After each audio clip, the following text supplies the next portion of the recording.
with a microphone or something like that. But well, I will try to do my best. As with my English, I want to beg you sorry because it's not the best English for make a presentation, but I am going to try to do my best. Okay. Well, today I want to explain you a little bit a couple of subjects that I have in the university. One of them is world building, and another one is audiovisual narrative. And how to mix these two things to create video games or to create engaging worlds where we can explore the idea of procedural narrative. We are going to see what this kind of words means in the future, okay? But well, first of all, we are going to talk about, well, first of all, a little bit of introduction, just one slide, don't be scared. I have a history degree and a master and a PhD in procedural narrative. And I'm currently studying psychology and anthropology. And I am teacher on the Polytechnical University of Catalonia, on the University of Barcelona, and on the University Pompeu Fabra, which are three universities here in Catalonia.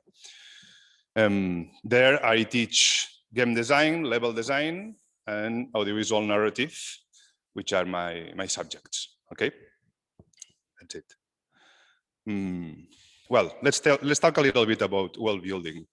The first thing that comes to my mind is that this idea about high fantasy and low fantasy. I'm pretty sure that most of you know these two concepts, high fantasy and low fantasy.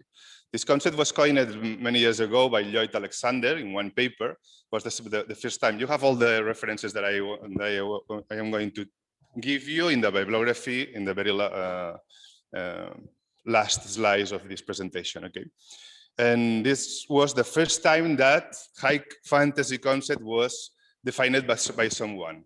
And we can say that this classical approach about high fantasy and low fantasy tell us that high fantasy happens in other worlds, in other places that are not related to our own world, okay? And low fantasy is related to our own world. For example, I don't know, Lord of the Rings is high fantasy because it's not our world. It doesn't have the same shape that our world. But Harry Potter, it's low fantasy because it happens in our world. I am not agree with this definition of terms. I am really far from this definition of terms, you know, because when I think about high fantasy, I think in high amounts of magic, you know, and high amounts of powers and dragons and spellcasters and this kind of things. And when I think about low fantasy, I think in a grim, dark fantasy, in another approach. So I am going to explain you my approach to high fantasy and low fantasy, not the canonical and classical one. Okay, if you want to know the canonical, you can go to the bibliography. I am going to point you the exact books.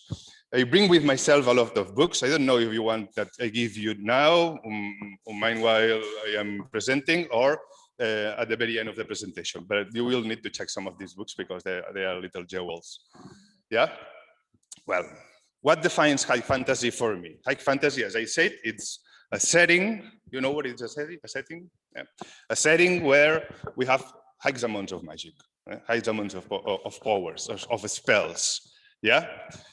This can quickly drive us in a trouble. And you will need to face some of these things, these three things, you know, if you want to design a wall with high amounts of magic. Why?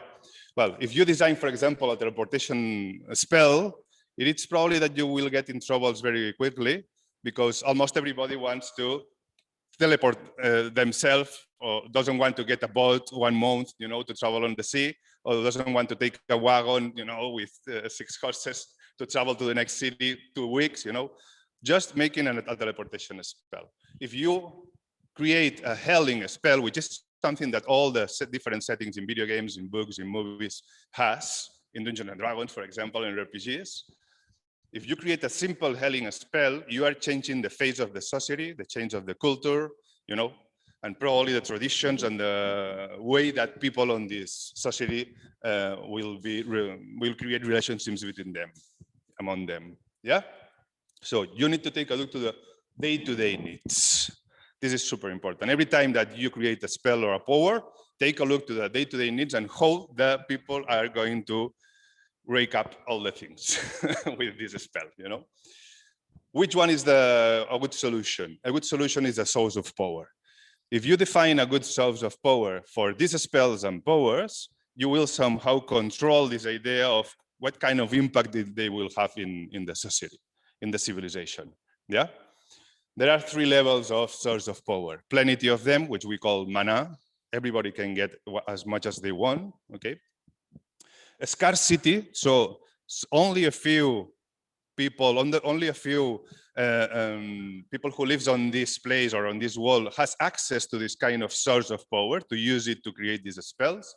And my preferred one is that what we call unobtainium. What it means, unobtainium, it's this kind of thing that you can only get it if you go through the quest and adventure, and as a final reward, yeah? It's the dragon bone dust, yeah? Or I don't know. Ada, com es diu? The dust of the hadas, you know hadas? Fair? Fair with. Well, that's it. Anything. This kind of things that only exists, you know, like a spice in Dune. Remember Dune from Frank Herbert? A spice exists in only one planet in the entire universe. This is an obtainium. That's okay. If you want to create high amounts of magic and don't want to be worried about the impact that they will have in day-to-day needs, it is a good idea that you create also a source of power linked or connected or related to this kind of unobtainium. Yeah. Finally, in high fantasy settings, it's a good idea that you decide how people have access to this kind of magic. Not only the resources that they need to use it, how they have access to the knowledge. Yeah, it is magic a kind of science. So you can go to a university of magic, for example, and you can learn magic. It doesn't matter who you are, you know. It is magic only for chosen ones, for people with marks, you know, or people with birthmarks. Yeah. It is something that we found in all civilizations, you know, in ruins, in temples, in dungeons, in, I don't know, in this kind of places that we found, we discovered, and we can use it. Maybe at the beginning we don't understand it, but when we get a little bit of knowledge, we can use it. Or it's maybe a gift of the gods. If I worship my gods, if I do my duties, if I blah blah blah, gods are going to reward me with spells and powers, special spells and powers. These are different kinds of definitions of magic. And I think it's a good first step to create your fantastic world. Yeah? Well, say that, high fantasy is not my preferred one. My preferred one is low fantasy. I'm going to tell you why. Let me drink a little bit of water, sorry. I do this a lot of times because I make a lot of classes, and if I don't drink water all the time, I can get troubles with my voice.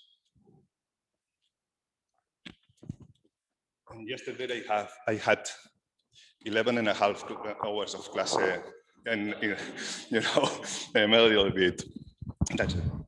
Well, low fantasy. Low fantasy. It's not the opposite of high fantasy.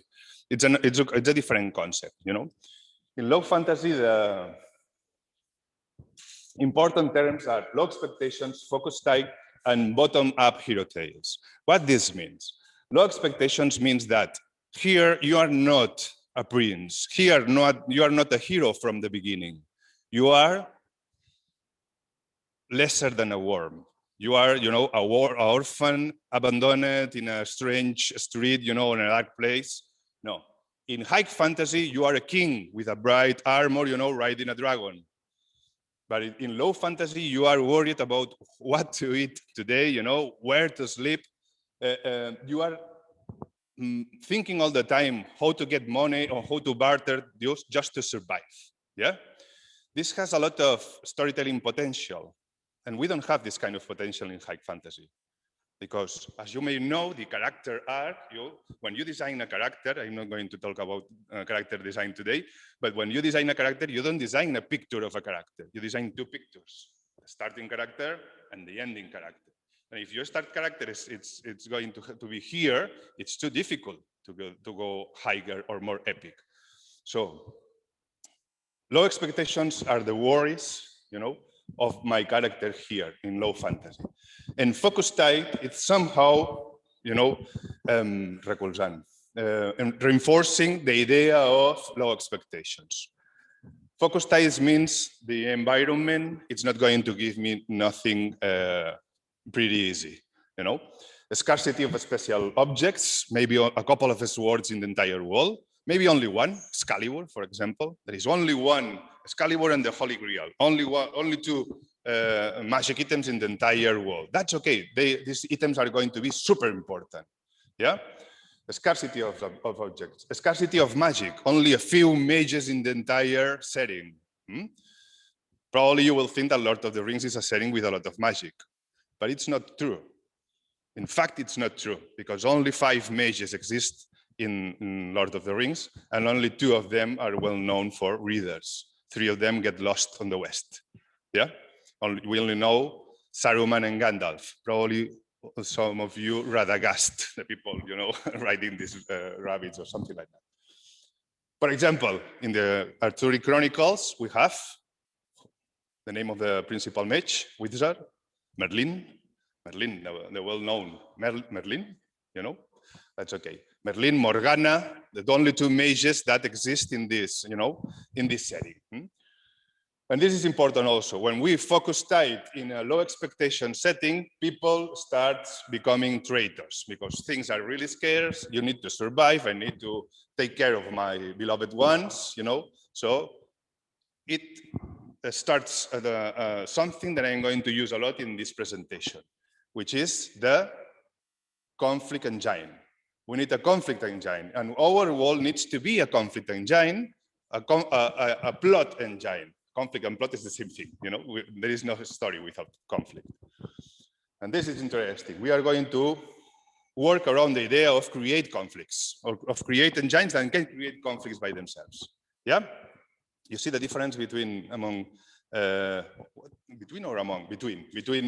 high fantasy and low fantasy? Yeah, that's right. Then there are a lot of other registers. There are, you know, dozens of them. I am going to point out only a couple of them. There is one interesting register that we call hard historic or alternative history. It's better if I take a look to here in the computer. In this setting, in this approach, we take a look to a point on our timeline where the things, you know, branched. Did you read, for example, A Man in a High Castle? Yes, well, I think there is a TV show also, but I don't watch it. In A Man in a High Castle, Nazi troops or the Third Reich wins the Second War, and finally invades the United States, hand by hand or handheld by the Japanese Empire, you know, and finally they succeed, you know. And this is a branching history. At some point of the history, we branch the things, you know, and we are working in a fictional world, which is our world, well known, but it's alternative. Yeah.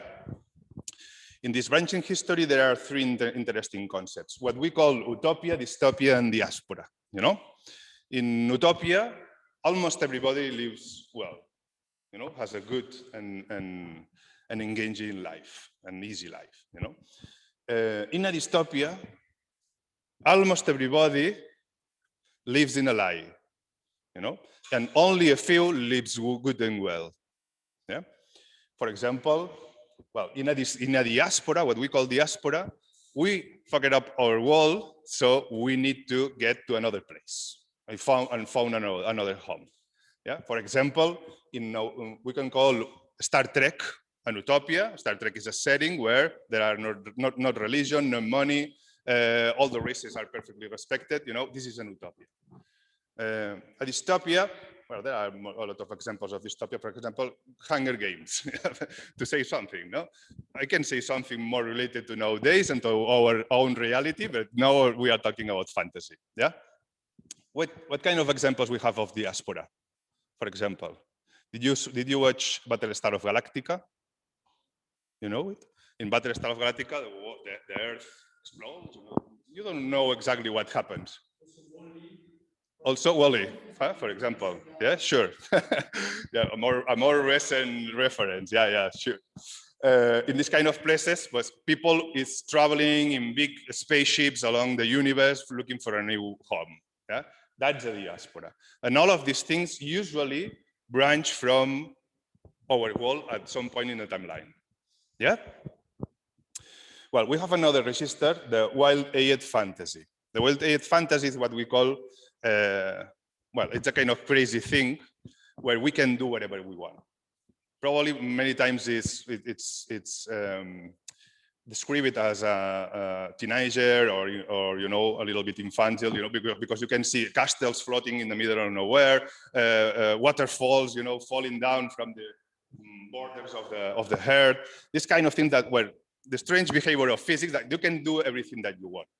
Yeah, for example, this wall from Terry Pratchett, you know, these books. It's this disc wall from Terry Pratchett. It's a really plain disc, you know, sustained by 4 giant elephants who are in the shell of a giant turtle who is traveling in the universe. That's okay. This is wild-eyed fantasy. Yeah, and 10 minutes before the player or the reader is taking a look to the book, he starts believing in this setting. This is not a trouble.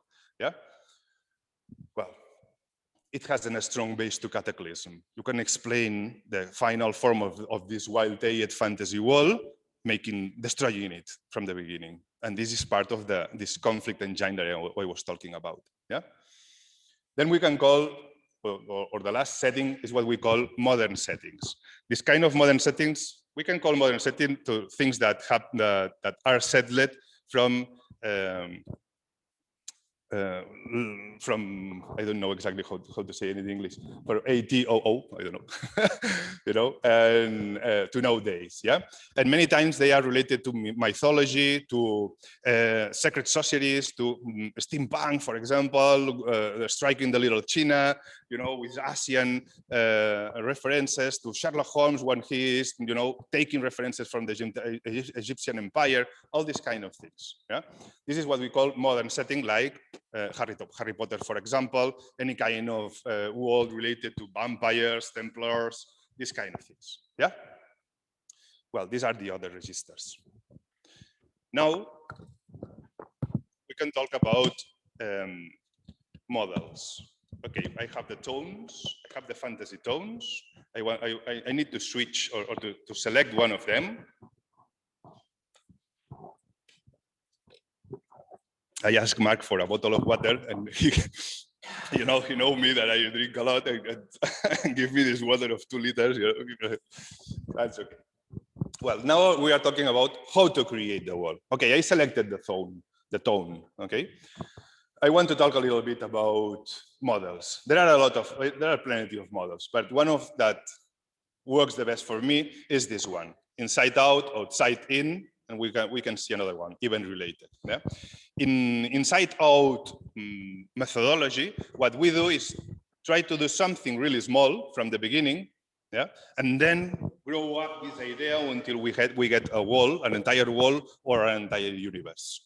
Yeah, this is a really pragmatic idea. I really like it. I like it more than outside in, you know. And most of all for people who is starting creating his first wall, you know. But you need to let me give you a tip. If you start in a small place, don't lose the opportunity to create some conflict in this place, and to present your characters just in this conflict, you know, and to present the goals and mission of these characters and why the antagonist force is somehow blocking these desires. If you do this in what we call in media res, you know, you don't need to make a big introduction of characters, introduction of missions, goals, who is the antagonist. No, place the people inside the action as soon as possible. This is, I think, a good tip. And in media res means that you start the history in the middle of the history, not in the beginning. You know, Umberto Eco, for example, when he writes his books, he said that the first 100 pages of his books are only to pass the test. you know, to check if you are able to understand the other part of the book. We don't want this kind of things. We want people who is going to come here for entertainment, to play a video game, to read a book, or to watch a movie. And sometimes I will want to, you know, have a good introduction of things, and sometimes want to be in middle of the history, and then I will have time to talk with NPCs, to discover things, you know, to take a look to the lore and history and narrative and background. Yeah. But now what I want is, you know, a little bit of action. I want to see a little bit of action here. Yeah.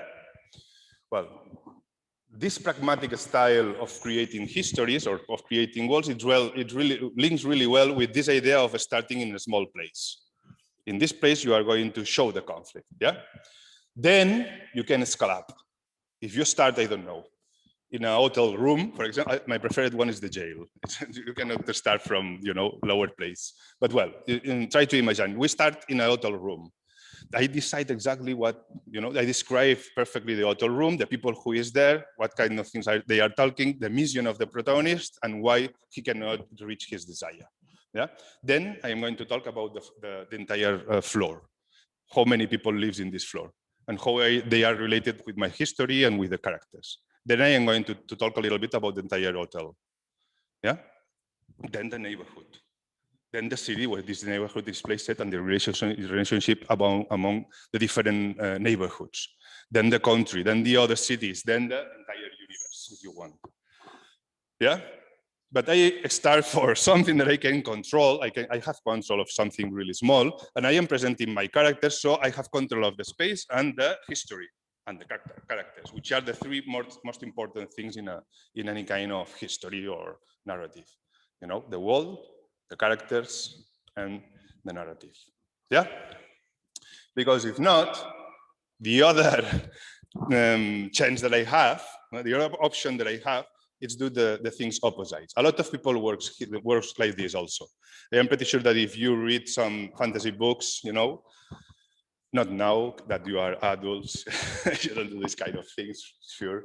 Well, if you read, for example, Lord of the Rings, in the first pages, you can take a look to the map of the Middle Earth.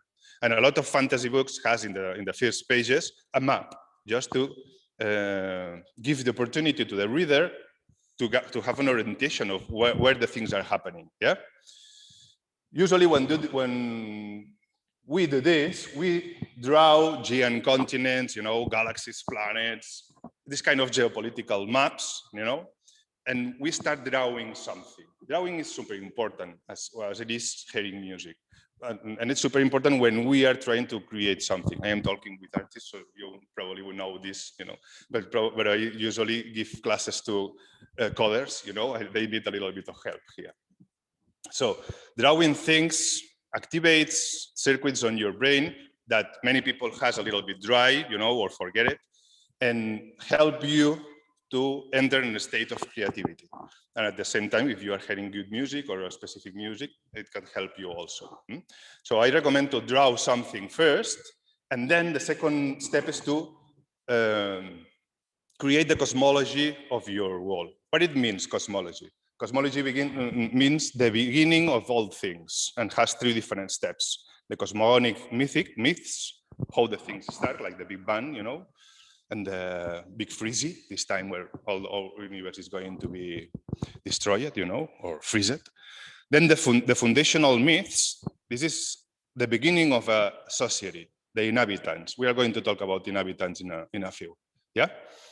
And finally, the theogonic myths. If we are going to use gods and pantheons in our setting, we will need to explain how they come to our world or our reality.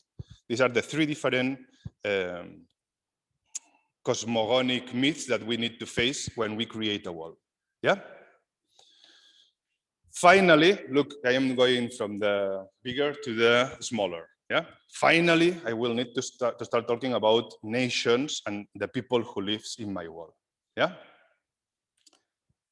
We are going to talk about this kind of people in a couple of slides. Then we have event related.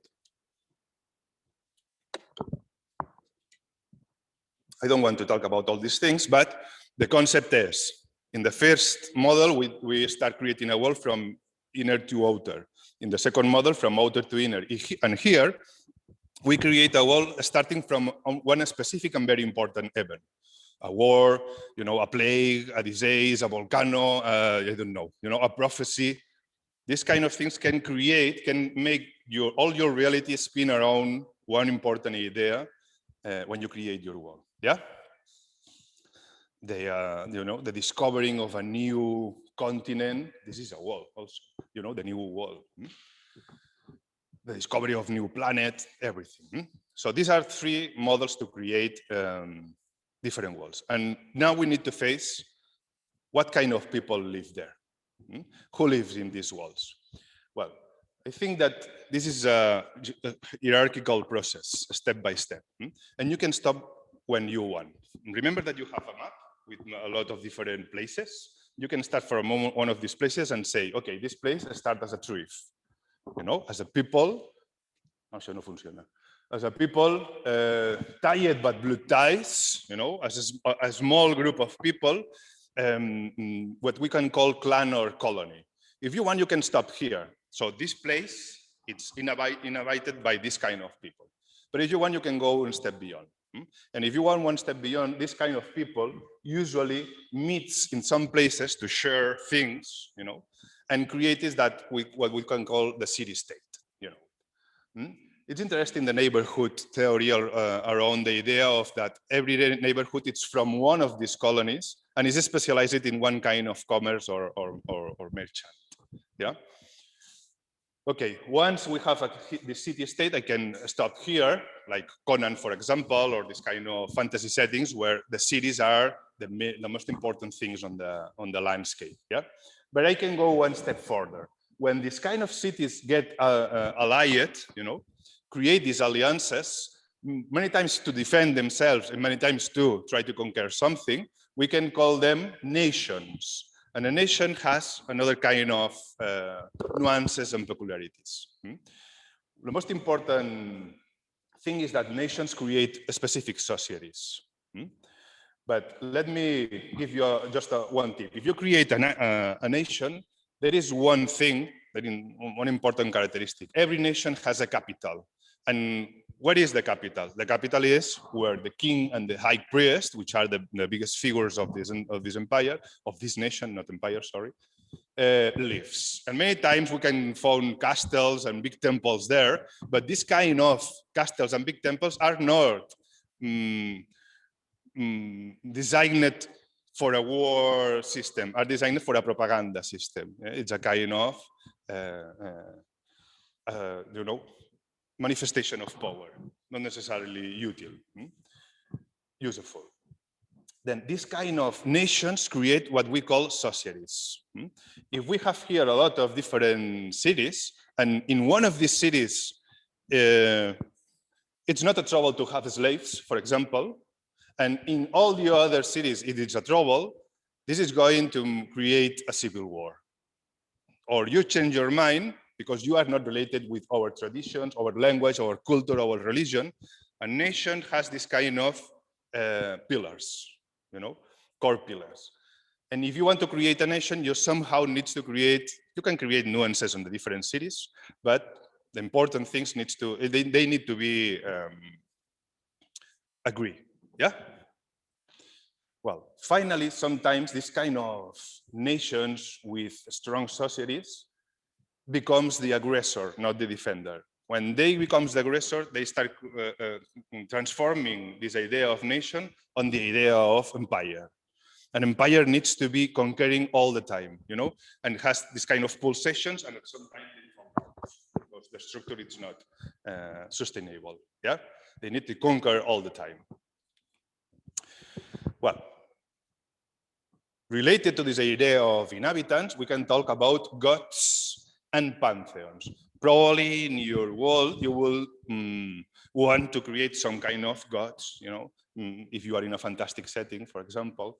And let me tell you something.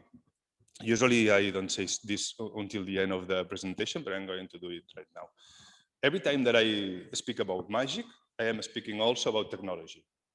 And every time that I say fantasy setting, you can take almost everything that I am telling to you and use it in a science fiction setting. When I talk about gods and pantheons, which I am saying at the same time in a science fiction setting, is directors of mega corporations.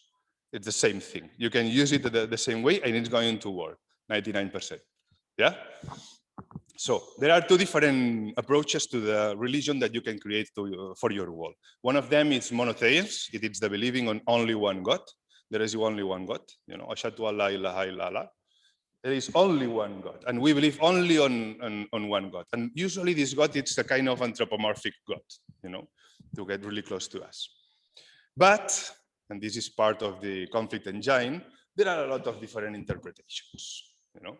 I can interpret or understand this God in such a way, and you can do it in a really, really far way, or really, really different way. Yeah, this is what we call churches or confessions. And in many fantasy and science fiction books and video games, well, video games, not so many, but I would like to see more things like this in video games, but at least in books and movies, we can see these things as a playground, you know, to talk about things not related to our own society, but related to a fantasy society. So it's a good place to explain our ideologies or our positions. Yeah. Then in the other side, we have polytheism. What it means, polytheism? It means to believe in more than one God. That's it, you know. There are different types of polytheism. For example, henotheism. I believe in one God of a lot, you know, but this is my God. You know, when Conan say, I believe in Chrome, you know, and Subotai tell to Conan, I believe in the four winds, and Conan say, my God is stronger than you. And Subotai say, no, my God is it's the you know, the entire universe. Your God lives under my God. And Conan say, and they say nothing more. Yeah, I believe in one God. There are a lot of gods. There is not a trouble. Then we have kathenotheism. I believe in all the gods, but I worship one of them depending on the situation. You know, if I get married, because I am going to believe in the god of fertility or something like that. If I am going to a war, I'm going to make a sacrifice, you know, to the god of war or whatever. I can switch, yeah, depending on the situation. Then we have my preferred one, the animism. What it means, animism, it's just to give soul to something that usually doesn't have soul, like a mountain, like a volcano, like a waterfall, like a lake, yeah, like the entire sea or whatever, you know. When you start giving soul to very big things, we can start talking about pantheism. And pantheism is the last one, and it means that God exists everywhere. God is everything. Yeah. Do you have any example of pantheism in mind? In any setting? No? For example, in Star Wars, what we call God in Star Wars, the Force. The Force is everywhere. You can suck it, you know, that's it. There are a lot of examples of pantheism related to... Guai, sí. És que estava fent peses aquí amb l'aigua, tio. Merci, amb una llanta. Ja, no, m'ho va bé. This is going to change my presentation right now. Yeah. Okay.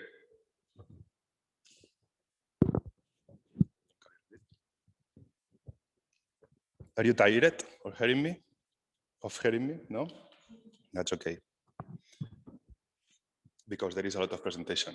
You know, I think that maybe we'll have, I don't know, like 30 or 45 minutes more. You want to make a rest?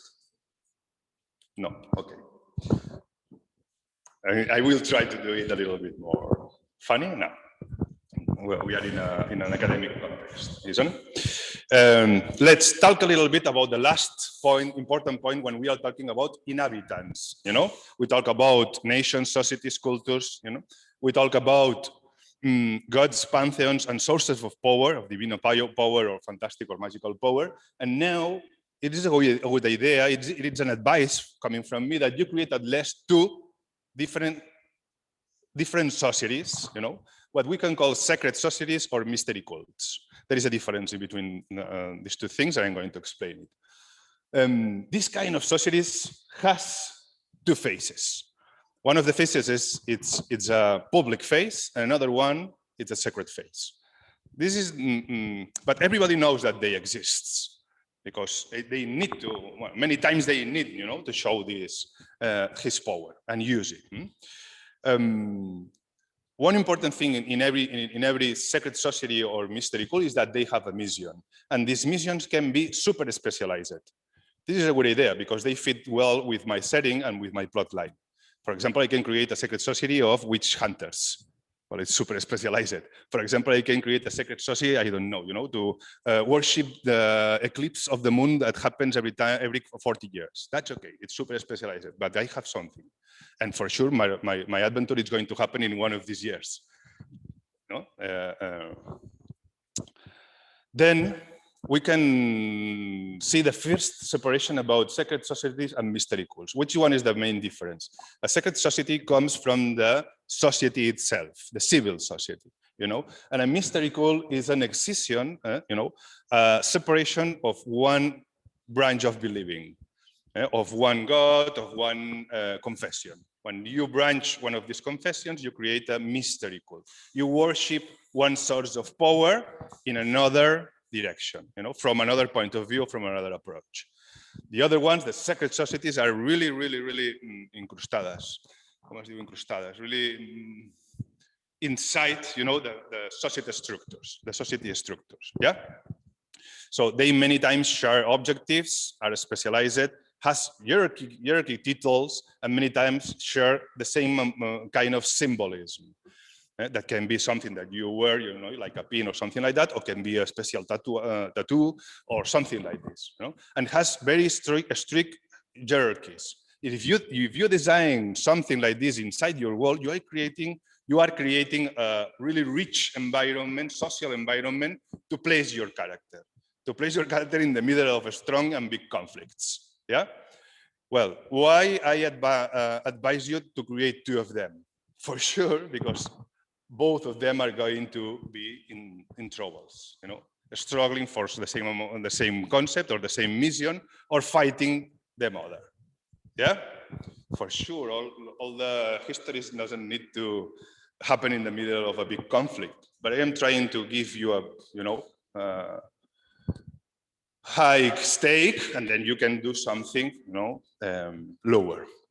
There is another important characteristic of mystery cults or secret societies, what we call the initiation ritual, which I really like, because many times this plot drives the plot. The way that I have to enter the society, or the way that I have to block someone that I beloved, you know, to enter this kind of societies. These initiation rituals many times can be the climax scene of a specific history. Yeah?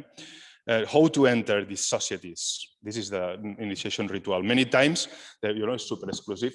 Many times you will need to stay some time as a Lego. You know what it means, Lego? Lego means that, for example, you need to work for me 2 years, and then you will win the right to pass through the initiation ritual.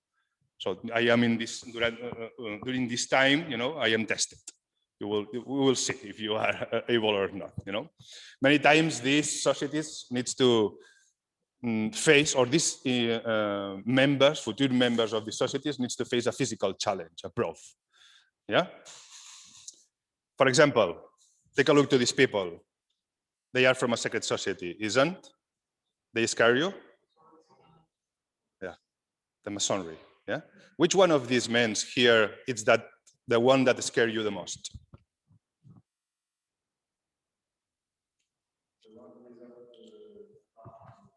Yeah. The middle one, isn't?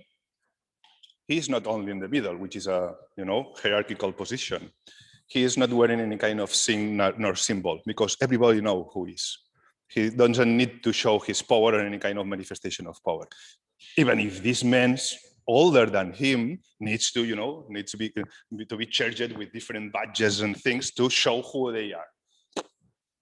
You know, he is here, the head of this secret society. See? So they are sharing symbols, they are sharing a hierarchy. They probably need to face an initiation ritual, you know, this kind of things. Which one is the difference among these people and these people? Tamara Salvatrucha, no? MS13. There is any difference among them and them? Contextually, not. For sure, they have different missions. This is the difference. Their mission is the access to the high aristocratical positions or classes, and the access to the knowledge, because all of them are university teachers. When I compare myself with them, I think I am doing something wrong, but well, or would, I'm not pretty sure. But they have another kind of goal or mission. But the thing is the same, They share a symbolism. They are all tattooed with the same kind of tattoos, looking for the 13 number on his faces. You need to see clearly that he is from the 13, And there is a hierarchy here, isn't? Who is the leader here? For sure, the middle one. But why? Just because he is in the middle? No, because he is wearing this and he has a calculator clock. He's the smart guy here. Well, let me give you a final tip before I end up talking about world building.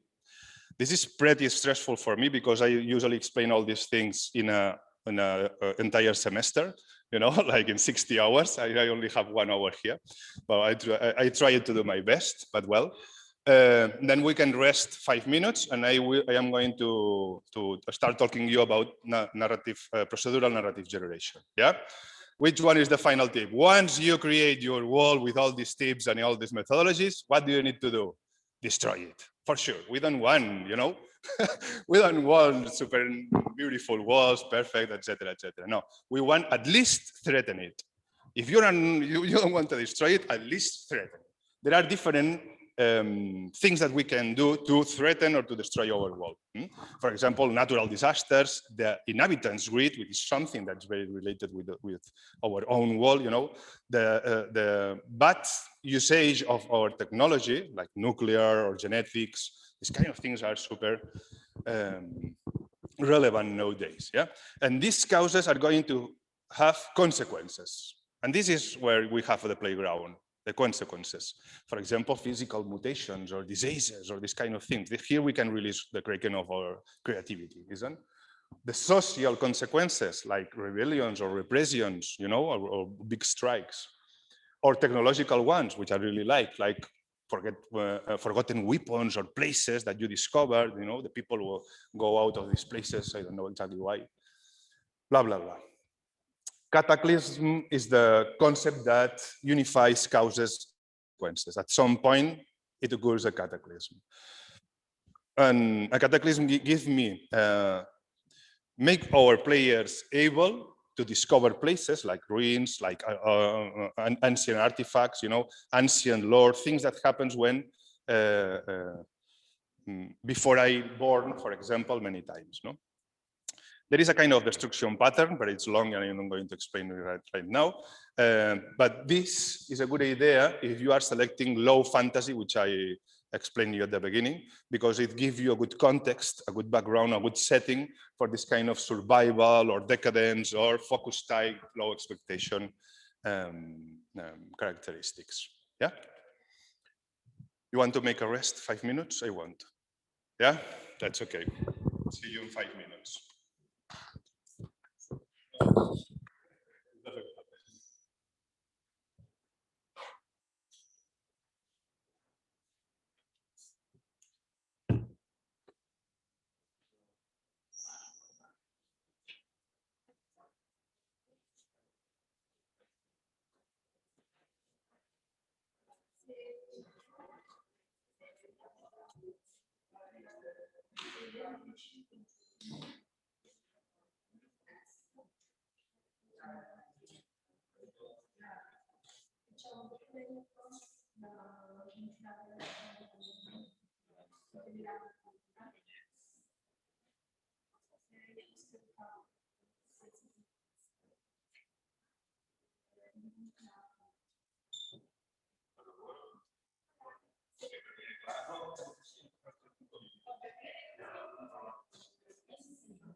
So one micro.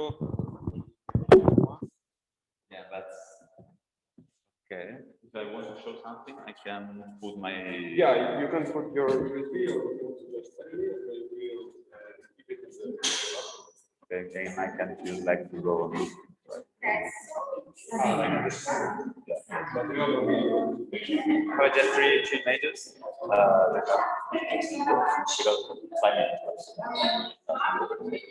Okay. No. Maybe we can.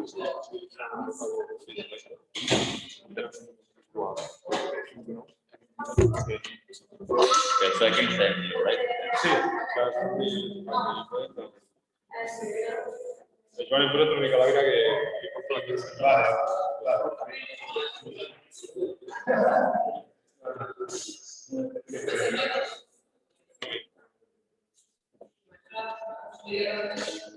Send you.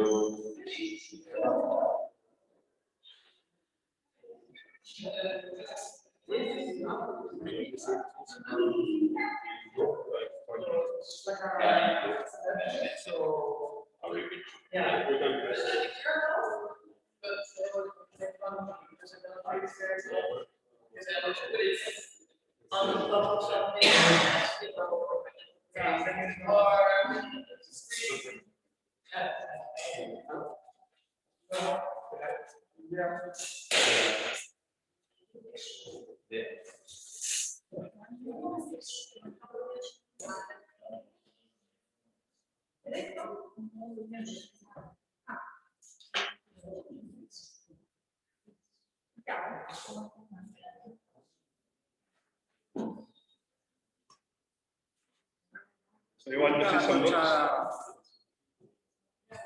Yeah, you want to see some books? This is a really old book from Richard Martin. Richard Martin was specifically a taxonomy of achiever in the that was quite a book from 30. It doesn't do all but also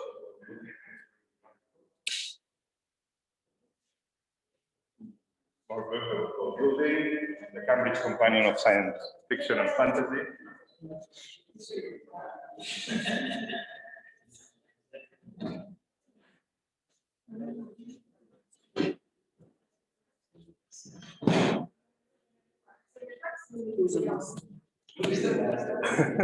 I tell you that there is a lot of different fantasy approaches and science fiction approaches. It's too good. Yeah. And you know, They are not only the super old, they are the kind of Bibles of science fiction and fantasy. Have you checked the three-body problem? The Three-body problem? which one is true? Is like it's a group from China that is kind of making a new revolution in science fiction because it's really kind of accurate in terms of power levels. Everything has a price. I didn't read it, but many people who listen to science fiction says like it's really good books. And I didn't know it, and I didn't want to know about probably you can send me later. It's called the three-body problem. The three-body problem. Anyway, This one is the kind of estimate walls are going to be in space. Kind of estimate the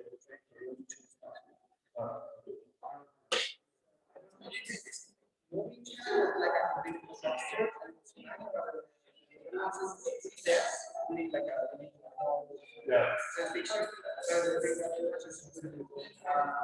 You can do but really accurate. They don't go like magically a few sex from nowhere. Yeah. Everything has a really high price and only necessarily calculated. Well, Economy of power. because I think it's really big market.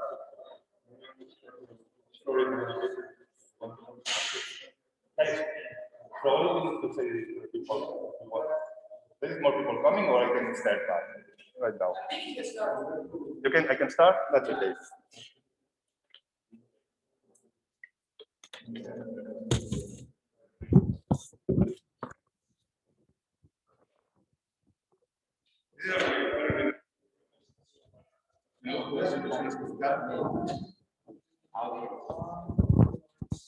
This one is a really good bit. Un, dos, tres.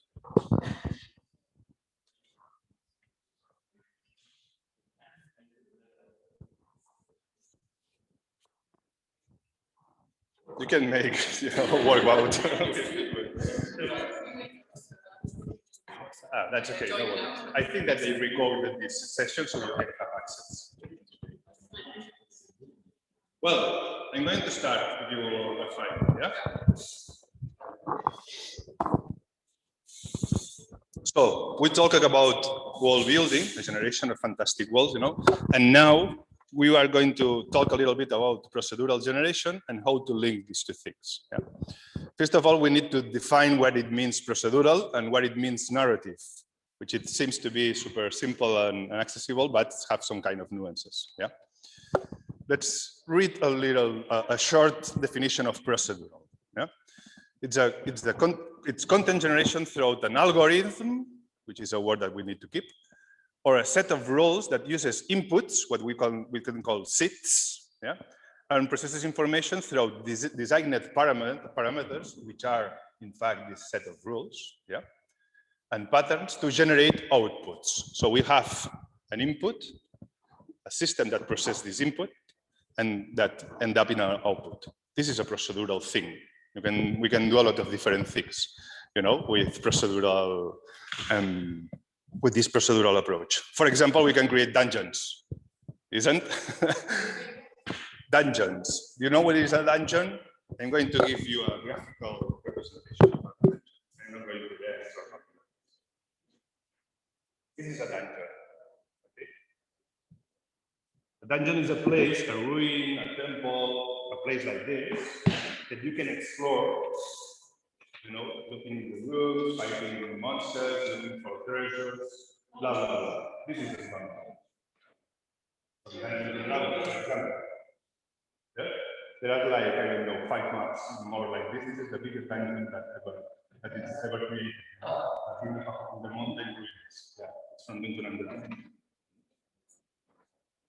It's named in Spanish. What? Las ruinas bajo montaña.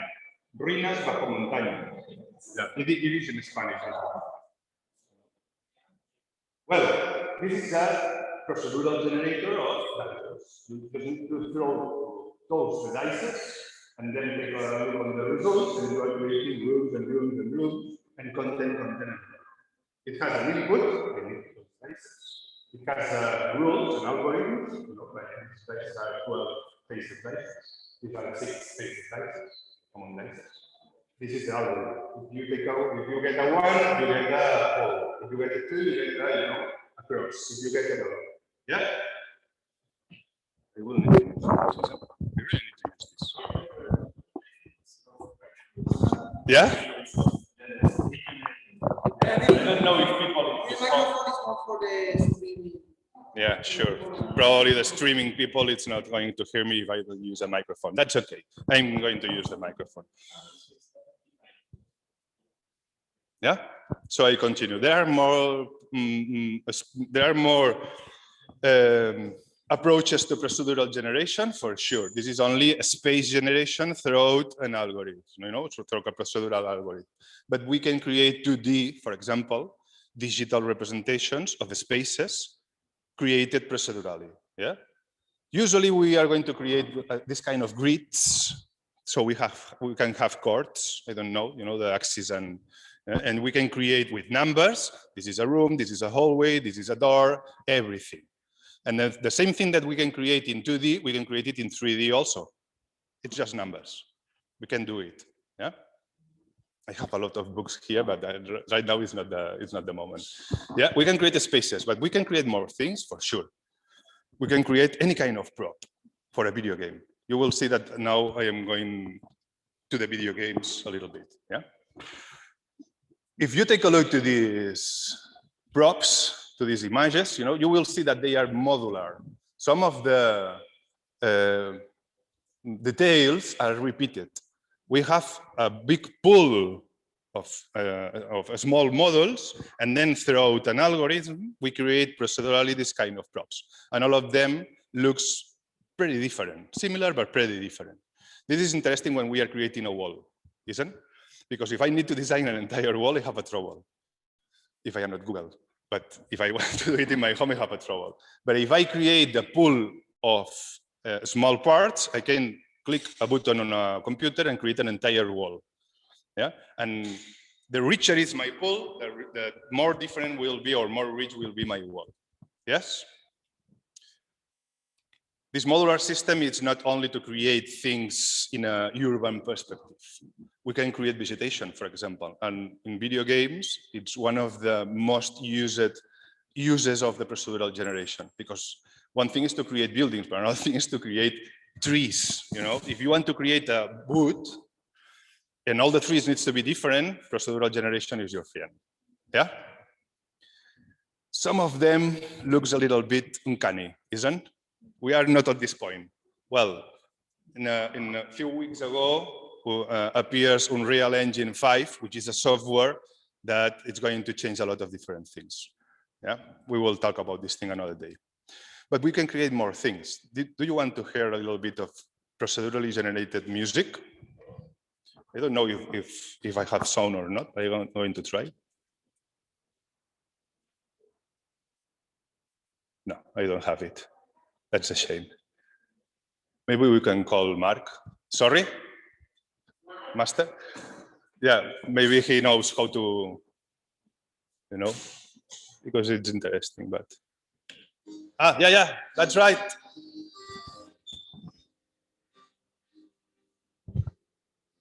Era pel so.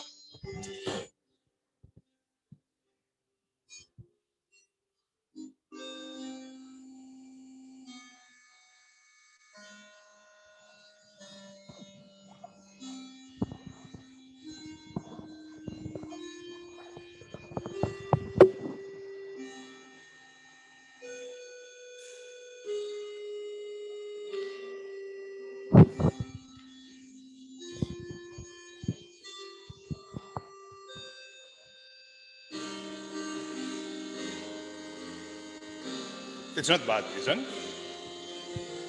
It's pretty cool.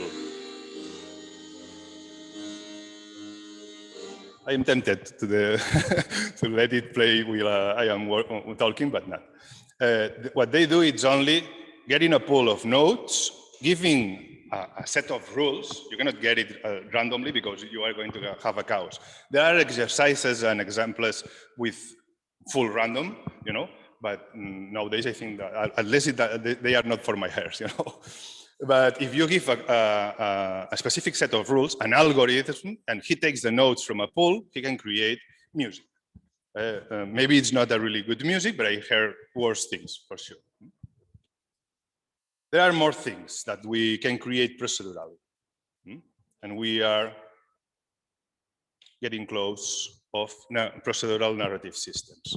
You know who is Tristan Tzara? You are artists, maybe. The Dadaism, one of the founders of the Dadaism. Yeah. In one paper of 1920, he creates a procedural system to create procedural poems, you know, which is the first time that we see procedural narrative in action. This is the algorithm. What you need to do is to take a journal, to take a scissors, cut the words, put the words on the sack. Sack, no, sack is in French. Bag, a bag. To put the words in a bag, you know, and then get words and glue it in a paper in the order that you get it, so randomly, absolutely randomly, and you finally create a poem. And he says that if you do this, you probably are going to create a good poem, you know. Well, not for nothing, he is one of the creators of the Dadaism, you know, and the results are super Dadaists. This is one of the examples of a poem created for him, yeah. This probably is the first time, but we in video games, without knowing it, are doing very close things, you know. For example, if we take a look to this, we have a standing word. Then the player seeing this word, then the player can make a relation check. It depends in the behavior of the player previously to this relation check, you know, the things that they do, that the word is going to behavior or respond. I don't know if respond is a good word in English, that the word is going to attack him, or it's going to warn him, or it's going to let it pass. This is a procedural narrative system, very basic and very simple, based on the player agency. Yeah, it's someone he is in the front of a door, you know, and he's going to act, he's going to create a history depending on the behavior of the player. This is the sit, you know.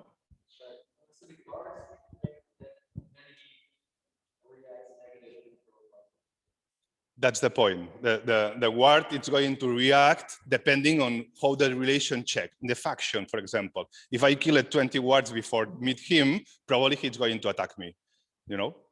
But if I save his daughter before, probably he is going to let me pass. And the history is created. We are creating the history based on the behavior of the player. This is the sit where I talked about earlier.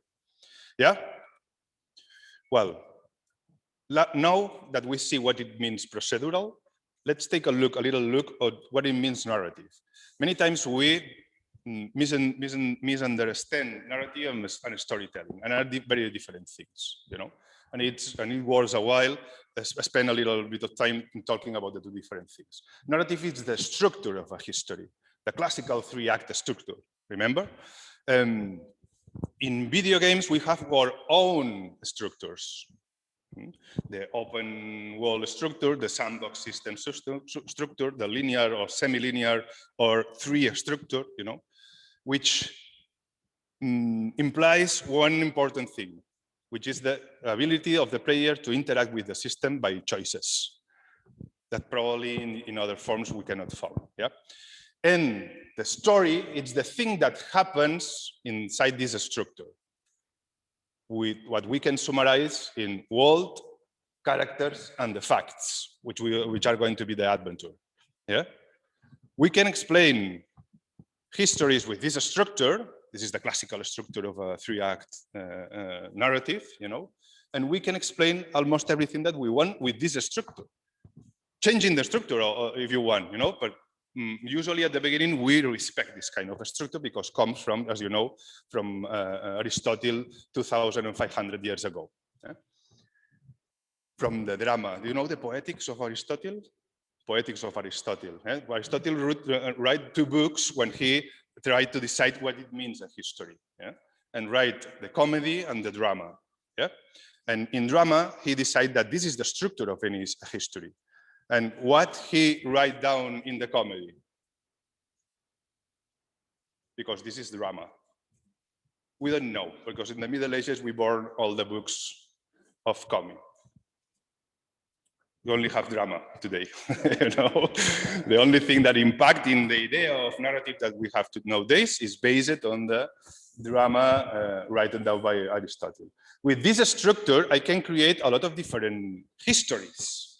I can create the history of a captain who is, you know, hunting a big whale, or I can create the history of a man who goes to Mars and gets hooked. Yeah, but the structure is the same. The first act, the second act, the climax, the midpoint, blah, blah, blah, the detonator conflict, the denouement, etc., etc. See, these are histories inside one narrative, inside one structure. And this is important when we are going to talk about procedural narrative, because we want to create this. So we want to know exactly the prices, the pool of things that we can play with. Yeah. Sorry for my English. I'm trying to do my best, but it's a little bit tired. We have examples, really nice examples. Did you watch this movie, Memento? Probably. Memento is a bug. It's Tristan Zara, but with a movie. We get a bug. We get all the sense, all the sequences of the movie. You know, we break it, we put it in a bag, and we get it randomly, and then finally we end up with a movie. Yeah, if you remember this movie. The narrative of this movie, it's not the classical narrative, but the history is the same. The only thing that changes is the way that you explain it, the sequential way that you explain it. Did you read this book, Rayuela? Julio Cortázar. This is one of the books that you need to read now. And I'm going to say before you die, but no, now, because it can happen in any moment. In Rayuela, you have 155 chapters, and you have 3 different ways to read Rayuela. The first way is to read it sequentially, the 155 chapters. Yeah. The second one, it's advised by Cortázar, and he gives you one specific order. The chapter 1, chapter 18, chapter 55, chapter 72, and he gives you only 50 chapters. And he tells you, there is no trouble if you don't read the rest. Read only these 50 chapters. That's right, that's nice also. But there is a third way to read this book. You can read the book, opening the book, reading the chapter that you want, and then reading another and another in any order that you want. This is a procedural way, you know, to read this book also. And this tells us a lot of things about the structure of a history and the narrative of a history. Yeah? Versus the story of the history, because the story is another one. You know what is this? For sure not. Sorry. This is the flow chart of the plot of one episode of Black Mirror. Remember Bandersnatch? Well, did you see the choices here? Yeah, this is an interactive movie. They say it in Netflix that this is the first interactive movie. Yeah, for sure not. Well, probably they can say anything that they want, you know, but it's not the first one. The first one, it's Kino Automat, a movie from 1967, you know, from a Czech director that has a lot of, I don't know exactly the name, this kind of the bobinas, I don't know in English. When you, bobbins? Bobina, I don't know exactly. You know, when you are in the old cinemas, they need to change to put the movie. They need to change this kind of things. You know, there is a lot of people on the cinema with a mechanical display. You know, and they choose at some points if they want to choose one of the possibilities, one of the changes, or another one. And then the people on the cinema change the bobina. You know, and let me show you 30 seconds of this thing.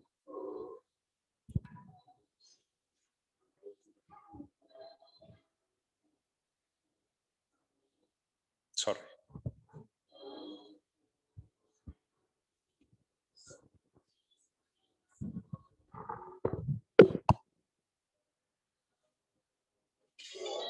Choices, and people start pushing the leveler.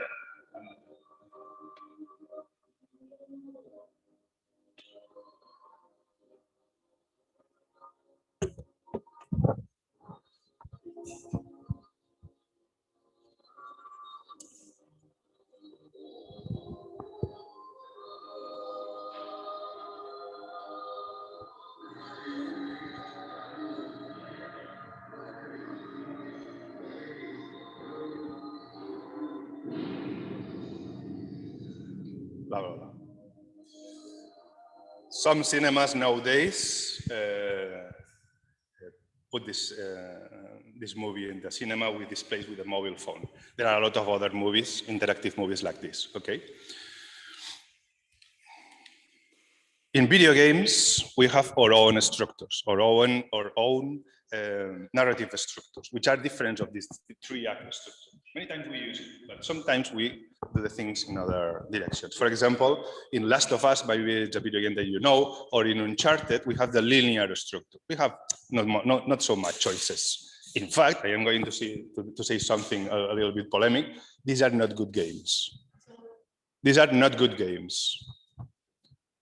These are good interactive movies, but not good games, because you are all the time. I make some proof with Uncharted and try to pass through the level with my eyes blinded, you know, just trying to jump and move and move and move, and nothing happens. I can reach the very end. Yeah. So if something defines the video game genre, is the interactivity. You know, is this kind of incorporation versus immersion that we were talking earlier. Yeah. I have a book here. Let me see this one. Take a look to it from Gordon Calleja. He explained us that in video games we are incorporated on the world. We are not immersed on the world. There is a lot of people talking about the immersion of video games. This is wrong. Immersion is in a passive point of view. Okay, in video games we are incorporated in the world because we are doing things. There are more structures particular from video games. For example, in Skyrim, on Zelda Breath of the Wild, we are in an open world, what we call open world. We are, you know, thrown in a wall and we can do whatever we want. And things are going to happen just because I am walking there. You know, I am going to get quests, I am going to talk with NPCs, I am going to enter dungeons, I am going to blah, blah, blah. Yeah. This is not an unusual structure of a medium of entertainment. It's really open and has really nice things for procedural narrative generation, but also have big troubles.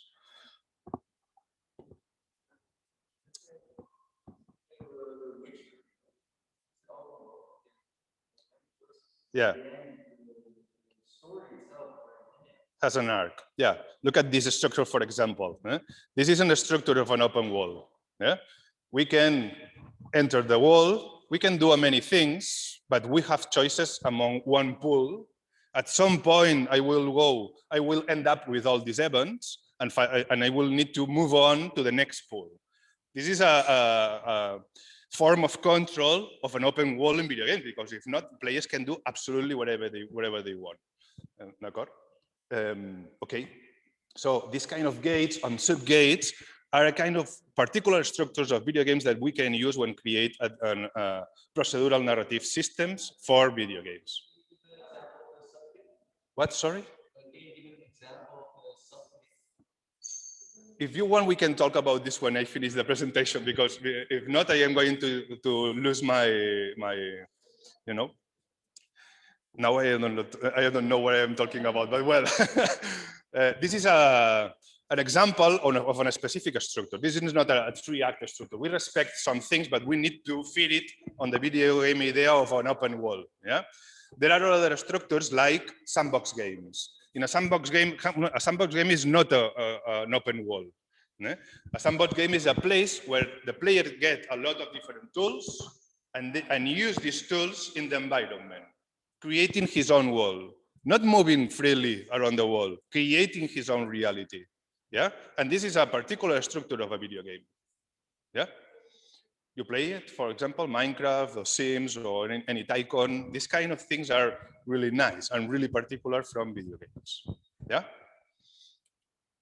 Well, we took a look on what it means procedural and what it means or difference among narrative and story. Here on sandbox games, the player is creating the world and at the same time is creating his own history. The things that are going to happen are decided by him.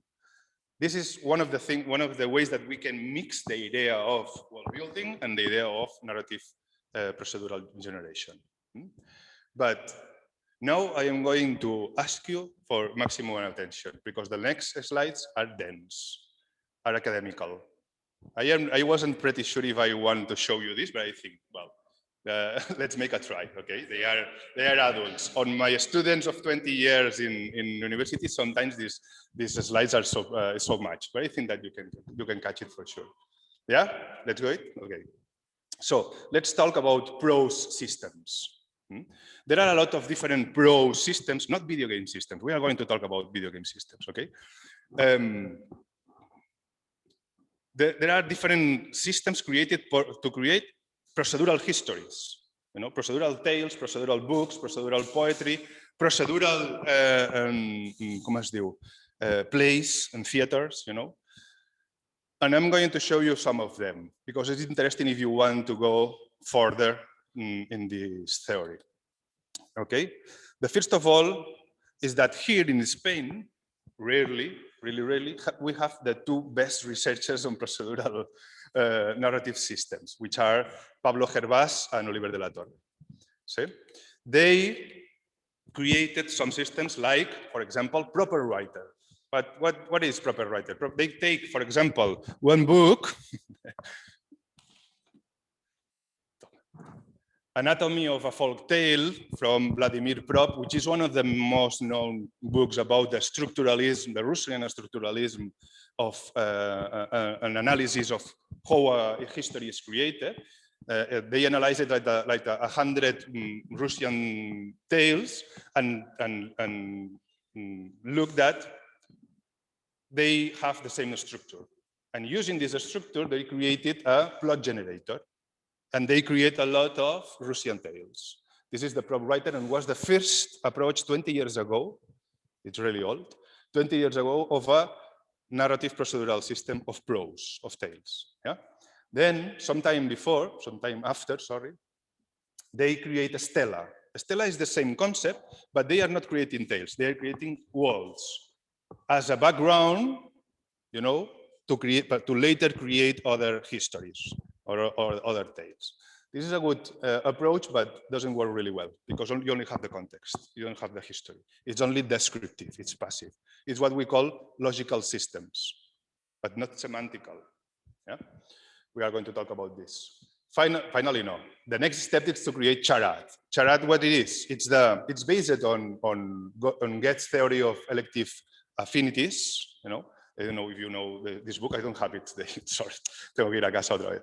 Well, based on this theory, they created a system that creates different characters and create a procedural history, a procedural narrative, looking for the relations among these characters. For example, I don't know, I really like, you know, you have 5 of weight of likeness to me, but you really hate me, you know, and you have only 1 of weightness of relationship to me. So things are going to happen only if I place people in a space, people with some parameters. Yeah, this is charade. This is really interesting. 10 years ago. Yeah? Pablo Gervás and de la Torre continues creating more software. Let's say software, but more systems. Right? But you can check some of this software and you can use it. They have it in NIL is the laboratory of procedural narrative generator that they have in Madrid. And it's really famous. They create then raconteur. What is this raconteur? Raconteur, it's a system that look at facts and describe these facts to you, creating a history. They use it with chess. They, for example, can take a look to a chess play, to a chess game. You know that in chess you write down all the movements. So the machine take a look to the movements and then create a history. Then the king moves and kills a couple of peasants and explain you the history of a chess game in the form of a narrative. Yeah, and they can do this with whatever thing that can fit the seat.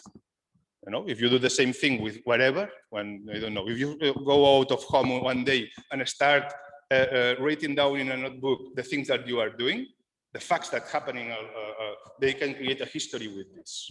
Yeah, raconteur is a really nice system. Finally, de la Torre, I think that he touches the sky. You know, when he say, okay, all these systems are working more or less well, but they are not fun to play. They are not fun to read, isn't? So he started looking on the concept of the meaning of fun when you are reading a history.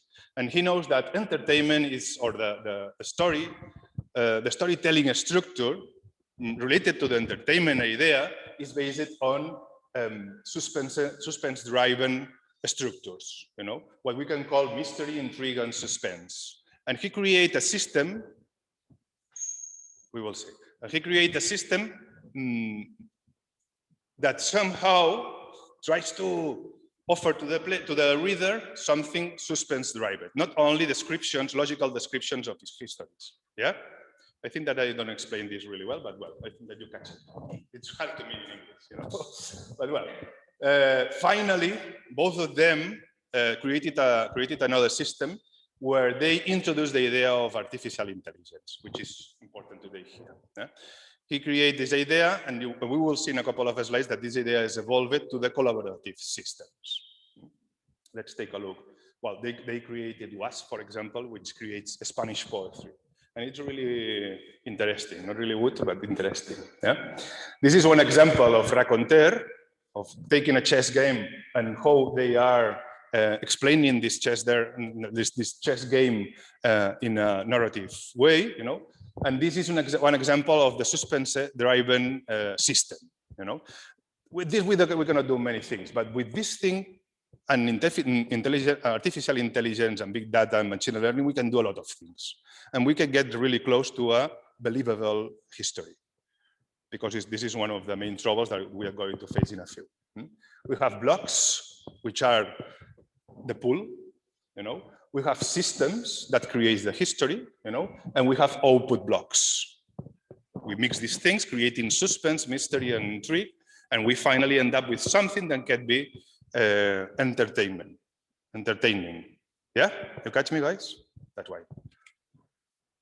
Well, there are a lot of other authors that works around the ontology idea of what it is history, and how can we break these histories, in small points, so you can after this create an algorithm or rules to create a history. I'm not going to go through all these texts, but take a look to Kivartas and Vidarra. Kivartas and Vidarra are the first ones that took this idea of creating an anthology of the specific narrative and apply it to the video games. Yeah, and then I am finishing.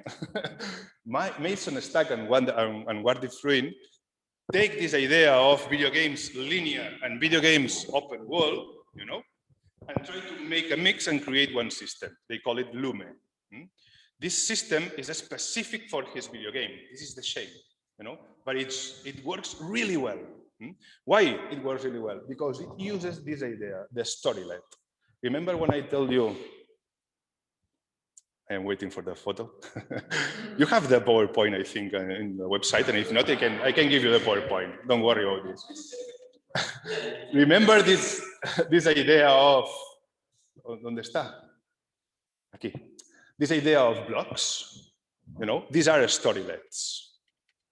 One block is one storylet. What it is, one storylet? It's one piece of the history, one sequence of a movie, one chapter of a book, one scene. Yeah, they work with this idea. Each one of these are one story, and they created a pool of storylets. Well, some of them linked to the linear idea of video games, and some of them linked to the idea of open world or sandbox video games, and finally create this algorithm that we can call Lume. Yeah. Some of them use this kind of things. Yeah, Grand Theft Auto use it also.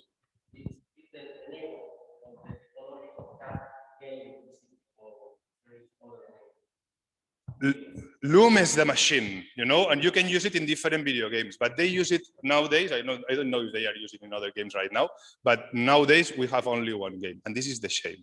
Other games uses his own systems, but many times based on the research of Wardy Fruin and Mason. Yeah. Last one. I am very interested in this one. Afanasiev take a look to the whole picture.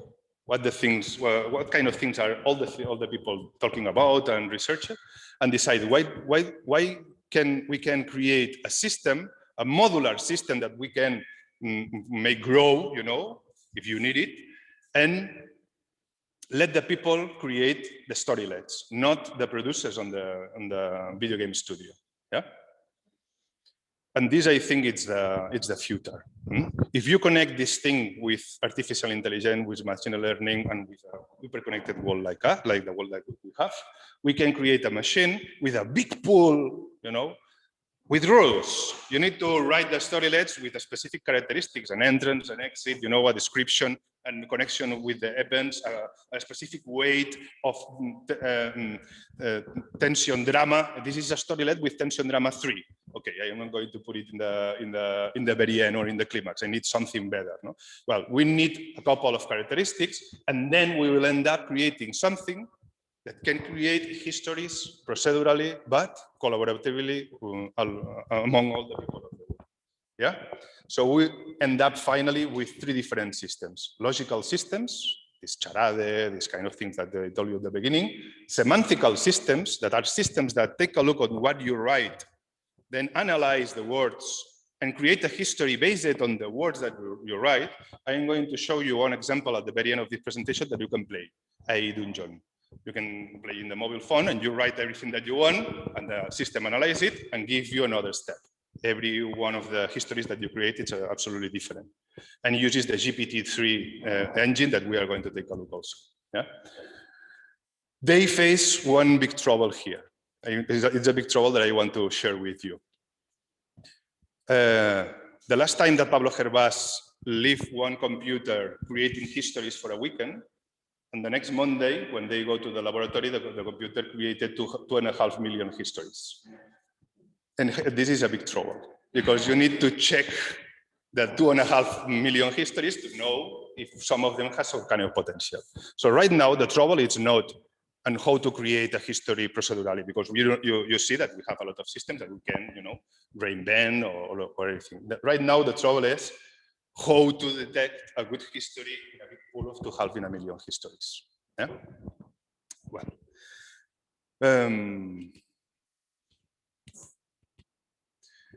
let me introduce you to GPT-3. Did you know what The Guardian is? History about journal and everything. For the people who doesn't know it, The Guardian, who is one of the big journals of the world, created a robot journalist. And the first time, 3 years ago, 3 years? I don't know exactly. 3 years ago that they use it, they create 3 different news and challenge people if you are able to know which one of the news are created by the robot and which one of the news are created by the journalists. You cannot. You know, it's a very powerful robot. At some point, they make these histories, it's linked, okay? That they ask the robot to create a new that defends the idea that robots are inoffensive. And he gathers information on all the internet and write down a new. You have it here if you want to read it. It's really interesting how the robot is defending himself. Yeah? Against the Frankenstein complex, etc., etc. But the most interesting thing that I think is linked with this idea is that in 2020, the last year, The Guardian, at the very end of the year, tell us that that 800 of the news that they published on his website were created by the robot, and nobody says nothing. 800. I don't know exactly the entire number of news that they created on a whole year, but 800 were created by the robot that only gathers information. This has so much troubles, because how you know that the place that you are gathering information, it's not a fake news, for example. Last part of the presentation, and this is quick. You were in the climax, and now you can get a little bit relaxed. Let me drink a little bit. Now we are going to talk about game systems. We talk about flow systems. How we link this thing with video games. First of all, we need to talk about role-playing games. I think that role-playing games are probably the best environment, the best system to create procedural narrative histories. We have rule books. All of these are rule books. This is the algorithm. You know, the rule book tells you that if you toss a die, if you get a 10, you attack and make damage, and if you get less, you don't do nothing. This is the rules, you know. But with these rules, you can play in a spaceship on the middle of the universe, or you can play it in a fantastic world, you know, or in ancient time in Roman Empire. The setting, the wall, it's independent of the rules. Yeah, there is an interesting figure, an arcane figure, the dungeon master, who decides the dice, no? Who decides when a rule is applied and when not. But the most important thing here is that all the histories in Dungeons and Dragons or role-playing games are done collaboratively. There is a sentence that says that you can spend 3 weeks or 1 month of your life preparing an adventure. I've been playing to this shit the last 40 years, from my 14 years, you know, and I am playing every week. Don't worry. I am fine. I am sane. I am not insane. I'm not insane. You can spend 1 month of your life preparing an adventure, designing the monsters, writing the dungeons, you know, drawing the things, blah, blah, blah. But no adventure overcomes the impact of 10 minutes of player interaction. You know, players create his own history always. 80% of the adventures take another branch of the history in the tavern, which is the first thing that most of the players do. We go to the tavern to take a look to the different missions, and in the tavern, you know, they get drunk, they start doing things as they want. This is the collaborative approach of role-playing games. I don't prepare adventures for at least the last 10 years. I only go to my sessions with my players and we start talking. And they create his own histories. And this is important because this is agency. The history, it's not created to me. I am creating the history and I am creating the world. Yeah. And it's really funny. It's really powerful for the players. Yeah? Role-playing games are highly replayable. We have absolutely free will. What do you do is the lonely sentence that Dungeon Master repeats and repeats again. You know, and I show you the scene and tell you what do you do, and you can do everything that you want. And they're super scalable. Right? You can play again in different settings, etc., etc. For example, this man is playing the same campaign of Dungeons and Dragons for the last 37 years. 37. They are playing the same game with new characters, with new people, but the timeline of the history is the same. Okay, tell me if this is not scalable and replayable. Well, and in video games we have systems similar to the prose systems that I showed you before. For example, we have the Radiant Quest from Skyrim. This is an interesting system in video games because here we have the figure of the quest giver. Many times, environmental quest giver. Many times when we are playing video games, we see one man or woman with a big, you know, question marker in his head, and we know that he is going to give me a quest. I go there, click, speak with him. Yeah, this is the quest giver. But an environmental quest giver, which is the thing that implements this Radiant quest or Radiant artificial intelligence, is a concept that tells you, you go wherever you want, and things are going to happen. You are going to find a ring in a lake. You're going to read the inside ring, and you are going to know that someone dies there. You know, you can ride a horse, and the horse is going to go wherever he wants. There are a lot of different things are going to happen here because the environment is who is giving to me the quests. So every time that I play, a new narrative, a new history is going to be created. Yeah. Then we have, for example, the AI director. From this game, Left 4 Dead. This is an interesting implementation of a procedural system in video games. Yeah? Why? Because they are not worried about the quests. They are worried about the rhythm and pace and structure of each one of the runs. In this game, every time you meet with a couple of friends or 3 friends more, and you need to escape from a space, you know, from a warehouse, for example, which is attacked for zombies. Yeah.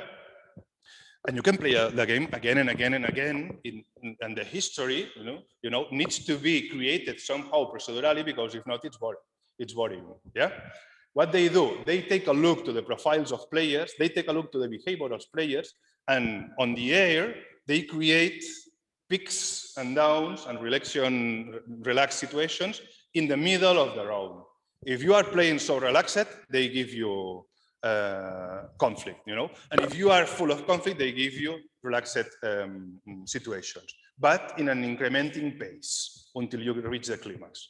And how they do it?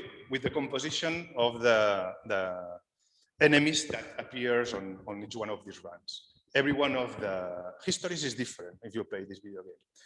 Finally, we have a lot of different systems or approaches coming from a lot of video games, but this is another interesting one, the Nemesis system, which is shameless, famous right now because it's get patented a couple of months ago, and we really don't like this kind of things. This system is interesting because he works around the idea of NPCs. You can go, for example, in Shadows of War or Shadows of Mordor, you can go kill one orc, you know, and then the next time that you go there, the orc somehow survive it and have a scar in the face and remember you.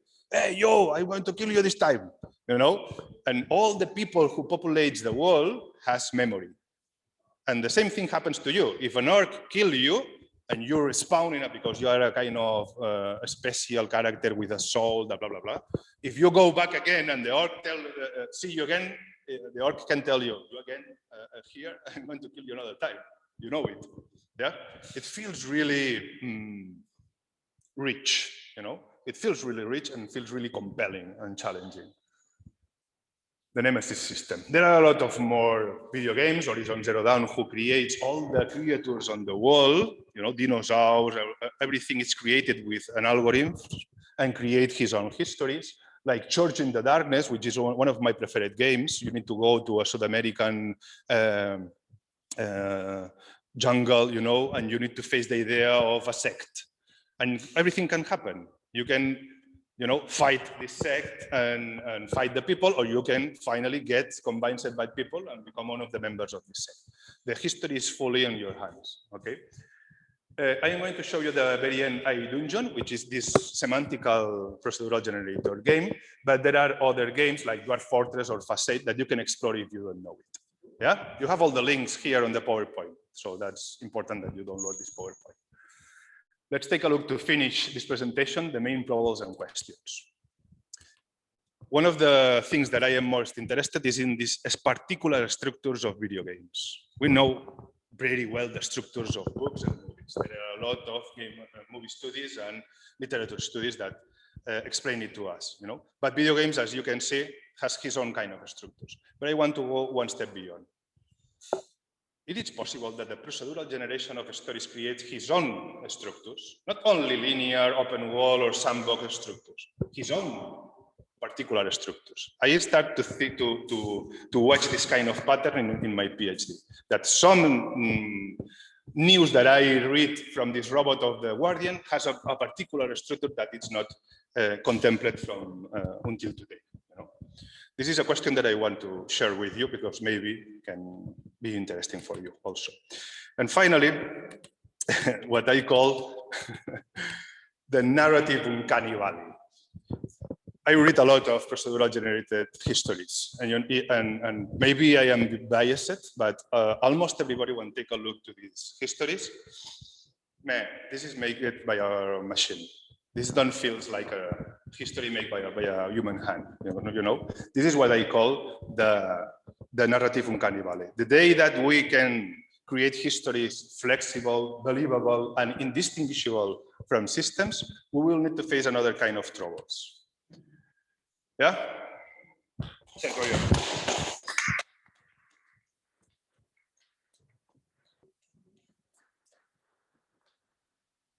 Before we start with some questions, if you have some, I give you some bibliography about world building, more world building, Machinemia, which is one system to create stories with video games, you know, movie films with video games.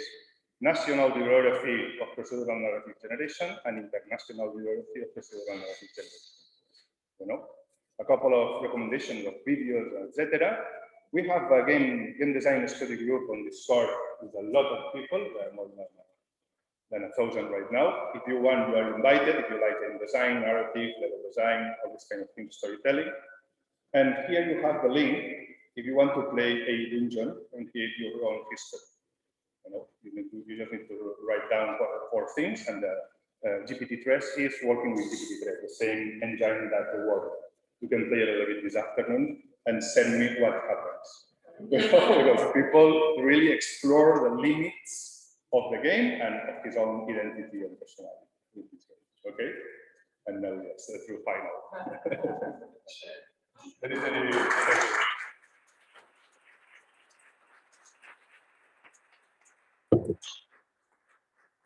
So there is any question or any observation or any example that you have that can fit and can improve my presentation? No? But that's okay. I have a couple of books more if you want to watch them, and thank you very much to come here. Yeah? Okay. And about the slides, how do we get to our... I am pretty sure, Mark, the slides are going to be uploaded in any website or something like that? You can upload it somewhere. So ask Mark, and if not, you have here my LinkedIn or my Twitter. You can send me a direct link if you want, and I can share it with you. Okay? And if you are here for a couple of weeks, maybe you can make a role-playing game session if you like it. Right? Well.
Overcome the idea that we have kind of